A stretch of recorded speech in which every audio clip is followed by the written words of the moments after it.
A somber day, no doubt, leading to a tearful night as people plan to gather in Uvalde to remember the victims of the mass shooting at Robb Elementary 2 years ago today. Now, a teenage gunman shot and killed 19 children and 2 teachers at the school on May 24th, 2022. All the students killed were between the ages of 9 and 11 years old. And joining us now is KXAN's Ryan Chandler to speak more about the anniversary. Ryan, you just spent some time in Uvalde recently to try to get a sense of how that community is healing, if you ever can heal from something like this. What did you find? What's the mood? Well, we were there on Tuesday, and it's interesting. We've been back numerous times in the last 2 years, and every time we go back, it is eerie because it's very hard for this town to move on. Of course, they will never move on. It's the sense there is that they are stuck on May 24th, 2022, and there's a tension between the families who have been relentlessly fighting for accountability through lawsuits and policy action for 2 years, and the rest of the town, which really misses the days when few people knew Uvalde, right?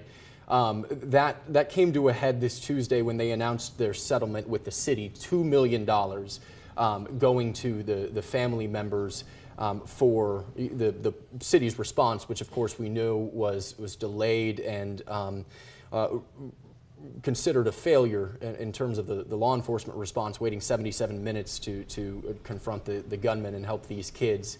But that is not the end of it. They also announced a lawsuit against DPS, suing 92 individual officers for their failures to respond that day, and that certainly will play out in the months and maybe years ahead. And they continue those calls, obviously, for accountability. And now what's next for them? What else are they seeking just in this road and this journey to healing?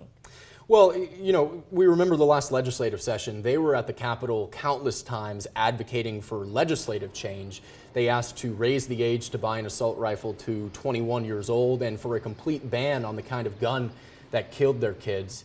Of course, that did not even come close to passing. They say that they will continue advocating at the Capitol, but really any sense of justice for them is hollow in a sense. One, because, you know, we talk to these parents and they say that $2 million, first of all, not each. This is spread between 19 families, and they say that it's never been about the money, right? This is a symbolic victory at best.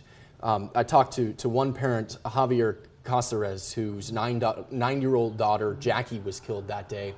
And he said, look, it's not about the money, but it's one step towards accountability. And they're just going to keep advocating. Really what they're asking for is for discipline for the officers who did not know how to communicate, did not know how to respond, and waited so long in order to help their children. And so far we've seen no kind of disciplinary action among, by and large, by any agency against these officers. So that's what they're asking for now.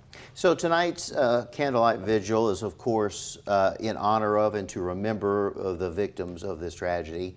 But do you see a political component coming into it with people talking about gun control and things of that nature? It's all political, right? Yeah. I mean, the Biden administration has capitalized off of this today, sending a letter to the families from President Biden himself, saying that we are with you and we are continuing our calls to ban weapons like the gun used in this shooting. He pointed to the Bipartisan Safer Communities Act, which he signed into law, spearheaded by Texas Senator John Cornyn shortly after this shooting, which made it marginally more difficult for an 18-year-old with a history of criminal or mental health issues to get a gun like this. But of course, anytime this happens, there are political answers and political debates that will continue. But I will say there is no indication in the Texas legislature, at least, that there is an appetite for any of the broader reforms that these families are asking for. And have we heard it all from DPS? We've heard from lawmakers. We've heard from, obviously, Roland Gutierrez and some other senators, but have we heard from DPS in response to this lawsuit? No, we asked them to comment. They said they don't comment on pending litigation. So they're keeping their cards close to their chest, of course, and we don't know how this is going to play out, but that will, of course, be a very long legal process that we'll be tracking. It gives me chills when I think of what the parents are going through. I mean, literally, when you're just talking about it, it gave me chills to think about that. And I know that you know, when they're speaking to the public and things of that nature, they have a certain demeanor about them, which is completely understandable.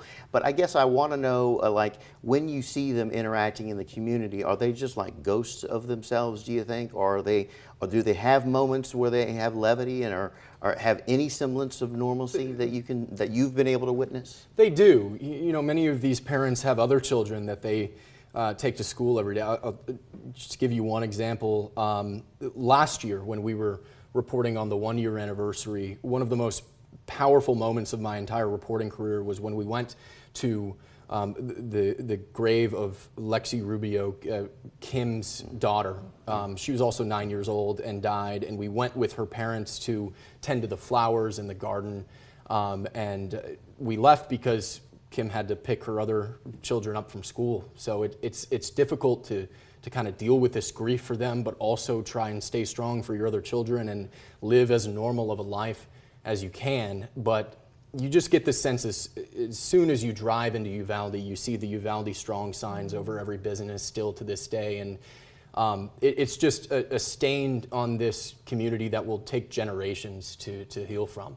So it's really like 2 years have passed, but it doesn't feel like that when you're in that town. All right, Ryan Chandler, thank you so much for your reporting. Thank you.